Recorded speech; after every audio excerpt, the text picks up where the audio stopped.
নমস্কার বন্ধুরা, ডোনার রান্নাঘরে আপনাদের সকলকে স্বাগত জানাই।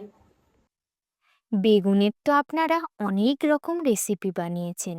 আমি বলি কি, একবার এই রেসিপিটা বানিয়ে দেখুন।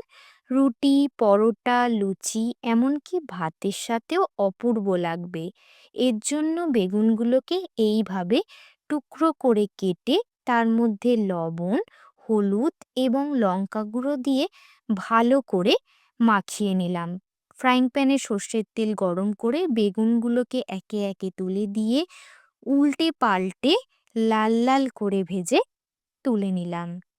ওই তেলেই শুকনো লঙ্কা, পাঁচ ফোড়ন দিয়ে ফোড়নটা ভাজা হলে তার মধ্যে কুচানো রসুন দিয়ে অল্প ভেজে, 1 কাপ মোটা করে কাটা পেঁয়াজ দিয়ে অল্প ভেজে, একটা বড় করে কাটা টমেটো দিয়ে তার মধ্যে 1 চামচ আদা বাটা দিয়ে অল্প ভেজে তার মধ্যে 1 চামচ লঙ্কার গুঁড়ো, 1 চামচ হলুদ গুঁড়ো, 1 চামচ কাশ্মীরি রেড চিলি পাউডার, 1 চামচ ধনে গুঁড়ো, হাফ চামচ জিরে গুঁড়ো, পরিমাণ মতো লবণ, 1 চামচ কাঁচা লঙ্কা কুচি, অল্প চিনি দিয়ে মশলাটা ভালো করে কষিয়ে নিয়ে 1 বাটি জল দিয়ে নাড়াচাড়া করে বেগুনগুলোকে তুলে দিলাম।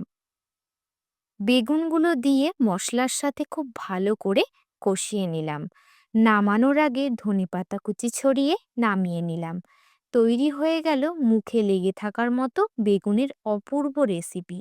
ভিডিওটি ভালো লেগে থাকলে অবশ্যই লাইক, শেয়ার এবং কমেন্ট করবেন। অসংখ্য ধন্যবাদ।